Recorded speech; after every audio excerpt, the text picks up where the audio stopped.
Welcome back to CTV Morning Live. There's a look at Maudit's, one of the beers you can find from Unibrew. Pascal Robitaille joining us in the kitchen. Great to have you here. Thank you. And I'm learning so much about the art behind some of these beers. Give us a quick rundown as to what Unibrew is about. Well, Unibrew is actually a microbrewery that's actually based in Chambly, about 20 minutes past Champlain Bridge from Montreal.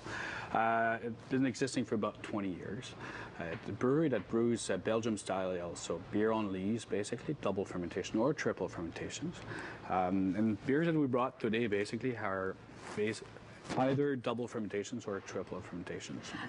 Usually you enjoy cooking using the beer. We're going to do a little bit more of a tasting and the pairings, because you were saying too, especially as we're getting into that entertainment season of November and December, there's a great way to be able to not only do it with the wines, but to do it with the beers and cheese and chocolate. You know what? It is more easier to do it with beer than it is with wine, because wine is like you got wines that come from all the different countries, and you have to match it or pairing it with like cheese or even chocolate that comes from the same country. So it would be on the same level of acidity. But we got the products from Quebec and the cheese from Quebec and even the chocolate from Quebec. So it's like it's much easier, it's closer, and it's cheaper too. So well, it could be cheaper, but I was understanding too, for one of your celebrations, you were able to open a bottle that you had for what, 10 years? Yes. I didn't think you could do that with beer, but you can. You can actually. You can age beer. It's like especially these one because they're double fermentation, so it has live yeast inside. Live yeast. Let's go through. What is the double fermentation then? Well, double fermentation is what we do is like we ferment the beer in the tank at first, and then just before we go into bottling, we add live yeast inside. The yeast is actually the same size as of the head of a needle, so it's very small. Okay. But because it is alive, it multiplies by itself. So it does creates a little party inside of the beer, and a little party inside the beer. Well, that's what it is. And it has its own gas into it. So we don't add CO2 like any other beers because the yeast does it for itself. All right. Well, it seems that you've come along for some of the tasting. As look who showed up. Well, I heard three of my favorite words: chocolate, cheese, and beer. That's phenomenal. Didn't take much. Okay, so we've got the three different varieties. We're going to go. We got three different varieties, and we're going to pair them each with a different cheese and a different chocolate. That's right. Okay, where we want to go first? Well, what we're going to do is actually, you know what? I'll ask you to pour Blanche de Chambly in the proper glass because I know you like the beer. Yes. So it's pretty simple. You can do it. Yes. While I'm explaining why we use Blanche Chambly with the proper cheese and the proper chocolate. So Blanche Chambly being brewed with coriander and curacao. Curacao is the orange dry piece of it. So we use spices into the beer. It gives you more citrus flavor, but it's also very light. It has barely no bitterness in the beer, so it's well balanced between hops and barley. To go with that, I choose a cheese from the Saint-Jean called Kinogami. And Kinogami is very light. Kinogami? Kinogami, yes. Okay. It's very light, very flavorful cheese, but it's smooth. And that goes pretty well with this beer. It's a nice marriage in between. You'll have a nice little. Well, it's the same thing as I said before. A little party in your mouth. That's what it is. All right, so we're going to take a piece of this. Now, would we want to have the beer first and then the cheese, or you want to? The best way of doing it is by sampling. When you do a pairing or a sampling, you do basically you smell your beer first. So by putting your nose inside of the beer, and don't worry, like you can put it deep, and that's very important. So you can get all your aromas from the beer and from the foam here. And the foam is good for two things. It's good for to protect your beer against oxidation, but it's also good for all the taste of your beer, all the flavors comes out from it. So then you take a first sip and you swirl it inside of your mouth. So it's like painting, it's like, I'm sure you painted your apartment before. So it's exactly the same thing. It's like wine tasting. Yeah, it's exactly the same thing. No, it's the same thing, but you would do the wine, you do that, then have the cheese, and then the taste. Then do the same with the cheese. You smell the cheese, then you have it in your mouth, you paint your mouth again inside, and then you have another piece and do it together. Are you patient enough to be able to do that, or you just literally want to go bite and sit? Well, after a while, I start picking up speed. Sure. So you tried the beer? Yes. I smelled the beer, I tried the beer, and then I would taste the cheese. You smell the cheese, taste the cheese, take a piece of it, and then take two of them.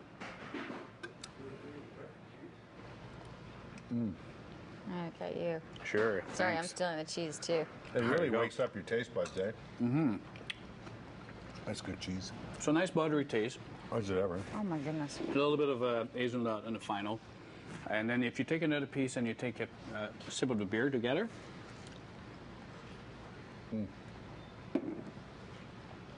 You just don't drink the beer. I'm enjoying the cheese. Yeah. And what, Yeah, and what it does, it just like it gets the butter out of the beer a little bit, so you can taste that as well.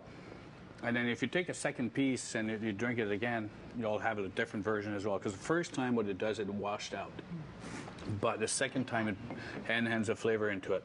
So you'll get the aftertaste of the beer, which is more like tasting oranges more than anything else. That comes on the Do you aftertaste. taste the orange in that? I can see that a little bit. Yeah, absolutely. Yeah. Absolutely. So this one's nice though. It's light. Yeah. Very light. It's a light. Are we going a little bit heavier with these next ones? Yeah, well, the next one would be we've been chosen is actually La Maudite. La Maudite is actually a 8% beer, so a lot of people get scared of 8% beer. But things you need to understand, those are tasting beer. You gotta take that just like Our if it would American be a neighbors wine. don't mind the 8% beer. That's why they come over here. You know what? We sell a lot of to the American these imagine. beers. Like if you go to California, we have these beer available on tap, and we actually sell quite a lot of those. Is that right? Yeah. By the way, can we show? I want to show the front of the label of this because there's a very that's awesome. quick story of the flying canoe. Is that right? Yes, the flying canoe. So the La Maudite has obviously it shows the devils. It's what we think it is. A devil is, and the flying canoe basically it was a legend. To make it short, is up here in the Gatineau rivers.